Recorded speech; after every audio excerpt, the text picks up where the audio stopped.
Okay, we're going to go through all the counties in the Munster Hurling Championship. We'll start off with Limerick, brought to you by OrgaRetro.com. I'm here in the Kildare jersey all the same, just to show off another one of the jerseys. And Michael Verney's there in the Limerick shirt. Go to OrgaRetro.com, put in the R game code and you get 15% off. Limerick are obviously going to be among the favourites to win the All-Ireland this year, Michael Verney. But like, if you look at their injury list, it's starting to pile up. Like, Richie English, we don't know if he'll feature in the All Ireland series. I mean, you were speaking to John Kiley in that Zoom call before the start of the championship. He's waiting on news about Mike Casey as well. So if English doesn't play in the championship, remains to be seen. And if Mike Casey, if it turns out that he's ruled out for the championship, you're talking about 2/3 of an impregnable full back line being out of contention. Like, no team can really absorb that amount of losses. Not in the full backline, Shane. You know, you have a lot of lads that can play wing back, or a lot of lads that can play midfield or come into a half forward line. But full back, and the full back line is very specialised, particularly now. You have to be mobile, you have to be a good ball player, you have to be sticky. There's a lot of different things come in. If Mike Casey is out, which by all accounts, like John Kiley didn't say that he had done the cruciate, but he as good as implied it, and he said it didn't look good for him at all. He's going to Santry over the coming days, I believe.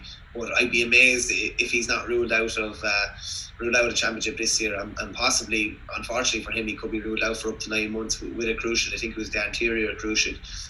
Richie English, he was far more upbeat about Richie English. He said he still had a couple of bits to do, but that he expects him to feature with Limerick over the coming months. Again, it was vague enough, but like whether he can actually go from, you know, being injured in a league game against Galway, and Mike Casey seemingly did his cruciate against Galway as well, so both have done cruciates against Galway this year.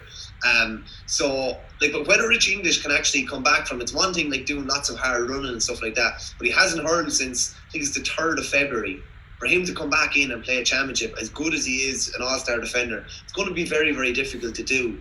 And there could be a lot of rejigging with their team. Maybe Sean Finn will go full back, or maybe Sean Finn will stay cornerback, and maybe Dan Morrissey might go back full back. But again, they have a couple of weeks to prepare for it. But it's not as if they've been blooding someone in the last 3 or 4 weeks at full back. So there's going to have to be a lot of movement there. Maybe Barry Nash will come in wing back and Dan Morrissey will go full back. But it's far from clear cut. And I would have had Limerick as definitely my favourites, and I would have been tipping to win the All Ireland. Maybe a little less confident after chatting to John Kiley though. Yeah, and like, any team can get an injury, a short-term injury, and this has been the case in club championships for a long time. I mean, inter-county generally over the years before the round robin came in, if you got an injury, we've 3 weeks to get it right, we've 4 weeks to get it right. Whereas now, like, a hamstring injury could rule a guy out for more or less the entire season, and you know, an awful lot of counties are going to be gone after a month. So you could have one small injury, pick up a niggle, and you're done for the season. And we're going to see that time after time. So if you were to look at any position in the Limerick team and say it's crucial, it has to be the full back line. I mean, until Mike Casey took over that position in 2018, and he was brilliant, especially in the final against Johnny Glynn, because Johnny Glynn had been causing wreck against absolutely everybody before that. I mean, it's not like you can go that deep in any county panel in one position, take 2 or 3 players out, and all of a sudden it's still fine. It's not like that Kilkenny team 10 years ago when more or less they were destroying everybody and there was just a rake of all-stars on the bench. It's just not that way. So they're going to have to rejig things if both English and Casey aren't there. Will Barry Nash come in wing back and Dan Morrissey go full, like you were saying? Will Paddy O'Loughlin work his way in? Will Aaron Costello get game time? So I think that's going to be really tough for John Kiley, and it's not as if he's going to have a load of opportunities to figure it out. I think we both expect them to be Clare no matter what, and they're down a couple of players, but Clare are down a host of players. Now we'll talk about Clare separately, but this is a Limerick team. They're Munster champions, they're league champions, All-Ireland semi-final last year, and if you take out that dead rubber game against Tipperary in the Munster Championship before the Munster final last year, and the Kilkenny game where obviously the first 20 minutes it was a bit of a no-show performance, they've been fairly imperious. I mean, they're back in the league final again, so it's not as if there are too many reasons to feel downbeat about Limerick. No, there's definitely not. There's an awful lot to feel upbeat about. John Kiley kind of gave a very, very positive report, positive kind of bill of health outside of Mike Casey. Darragh Donovan is back training. He missed the county final with Doon, but he's back doing full training with Limerick. He said they all came back in the sort of condition that he expected to come back in from club action. So he said they had very little to do to get back up to the levels that they were at. He's also called in a few new players. Darren O'Connell, Kildino, Palace Kennery, Brian O'Grady, Ronan Connolly, Brian Ryan, Mark Quinlan, Josh Considine and Jason Gallan. Jason's obviously Aaron's brother, another forward, and Jerome Boylan from the Pearshig. So they've definitely strengthened their squad. And I suppose we saw how well the Pearshig lads in particular were going in the county final. The likes of Conor Boylan probably ready to emerge, and probably maybe David Dempsey as well. But the questions are just about that full back line. Is that it is so specialist that fullbacks and cornerbacks, they're very, very hard to find really, really good ones. So it'll be interesting to see what they do there. But like Limerick have been playing unbelievable stuff for the last 2.5 years up until the league finished earlier on this year. And like, when they have everybody, they're definitely the best team in the country. And it's going to be interesting. Like, we're talking about absentees in the full back line. They're probably going to be coming up against maybe Shane O'Donnell, Aaron Shanahan, Aaron Cunningham. They're going to get very, very well tested against Clare. Don't know if John Conlon is back, but they're going to get a very, very severe test. And they obviously have the hardest passage through to a Munster final. If they played a quarter final potentially against Clare, then a semi-final potentially against Tipperary, and then a final potentially against either Cork or Waterford. So they have a tough passage, and John Kiley obviously doesn't want to go through the back door, but I'd say he's fairly happy that it's not knockout given the passage they have. They're going to have to be fairly on point in all their games. Yeah, Darren O'Connell and Brian Ryan, they're two young lads who got their chances during the league. They may get to see some game time during the winter, but at the same time you probably feel like he's going to go with the guys who are tried and tested, the guys that are grizzled senior players that will have no issues coming into winter hurling and getting stuck in. And that was one of the features that you and I talked about throughout the spring, especially when we saw them beat Galway and beat them easily enough down the Gaelic grounds, that they were playing summer hurling in the middle of winter. They're not afraid to give stick passes to guys who might have someone a yard or two behind them, work the ball out and find the perfect ball further up the field, just to give their kind of odds. They're 2-1 to win Munster, and they're 5-2 to win the All-Ireland Championship. Now maybe that'll slightly be adjusted with Mike Casey's injury, but that kind of remains to be seen. Went all the way through the league winning 5 out of 5. So then it comes down to what type of manager do they have, because you have to look at what's on the line and think, do I trust that? And I think it's very hard to not trust what they have on the line. Fine, came up short against Kilkenny last year in the All-Ireland semi-final. Maybe there are slight question marks there, but I think just the fact that they were denied by that bogus 65 call at the end when Darragh O'Donovan hit the sideline, it was clearly knocked out of play and they were denied a chance. They have the manager, they have the forwards, they have a centre-back, midfield and forward line that's as good as anything in the country. So a couple of injuries or not, I think they're going to be hard beaten. Where do you put them in the overall pecking order? You're not going to have them number one anymore? Are you worried about, fine, they'll get through Clare, and you've named that forward line, but I'd say the only one who year after year has proven himself at the really top level is Shane O'Donnell. Other than that, I think they're going to get through that game, and I think they're going to get to a Munster semi-final against Tipperary. And this is where we'll start to see, who goes on Seamus Callanan and then who goes on John McGrath. Like, all of the positions, they're going to get tested out. And I mean, this is no disrespect to Clare, it's just everyone expects Limerick to get through that game, especially after they battered them last year. So this is the thing, do you still have them number one, or do you think just those couple of absences might knock them down beneath Tipperary and co?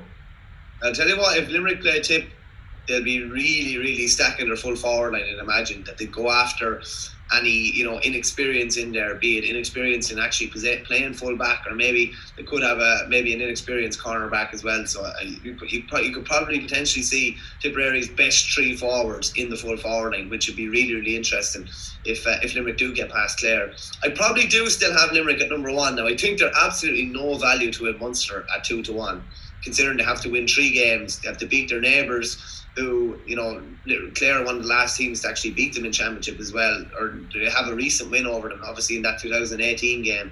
5-2 to win the All-Ireland, they are skimpy. Like, if you're looking for something that's value, I probably wouldn't say either of them are value. I probably would have them marginally as favourites, but God, that could change. Just say Sean Finn picks up a knock.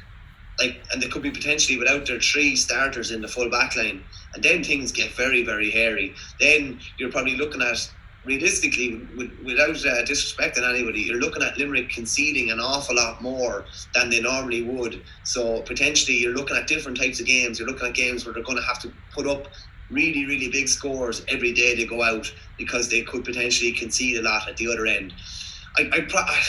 It's hard, as was that the Mike Casey news is still relatively recent, and I'm probably still kind of digesting that, but they're still between 1 and 2 for me. Definitely still between 1 and 2, just because we know what, even during league games in the last couple of years when they've been missing players, various players, other lads have been able to come in and slot in.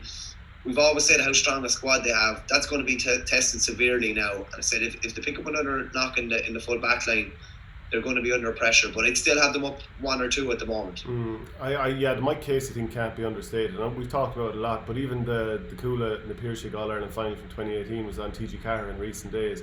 And just a couple of the balls that he won against Conor O'Callaghan that nobody really wins, that just kind of rammed home to me how important this guy is to the team. Because Shane, just on that as well, like, he's one of these lads, like, you might see him in every game a load of times where he might be bursting out a ball, but he's quietly and effectively really going about his job really, really well, and probably nullifying one of their best lads. Like, if you looked at the 18 All-Ireland against Johnny Glynn, like, he didn't get in a load of ball or anything like that, but he spoiled one of the best hurlers in the air and totally kept him out of the game. That's kind of what he does. It's not spectacular. Probably not nearly as spectacular maybe as what Sean Finn does at cornerback, because he gets a load of ball and bursts out.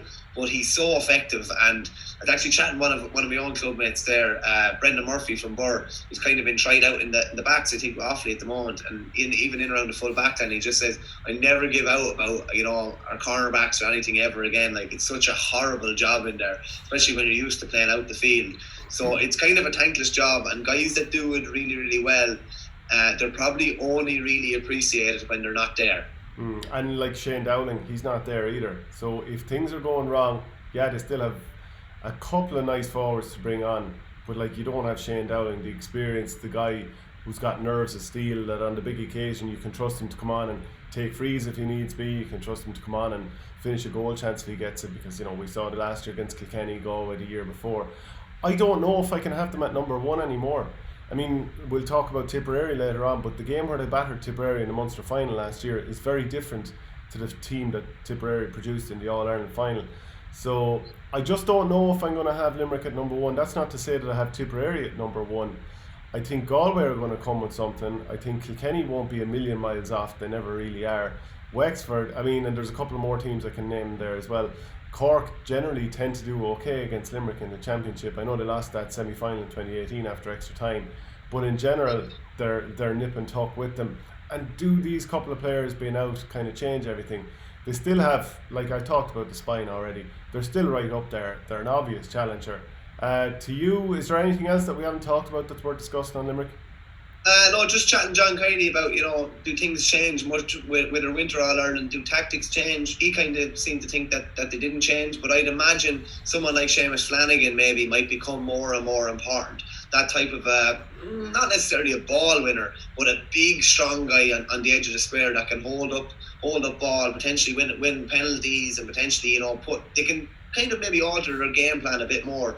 Like, they will go through the lines an awful lot, and they will still keep playing an awful lot of their stick passes, and he kind of seemed to say that their tactics won't change much, but I'd be surprised if teams don't play a little more direct. The other thing I will say as well is, as regards less of a pre-season, and can players go 75 or 80 minutes in a championship game, like, I'm not saying every county team is fit, but they're particularly fit.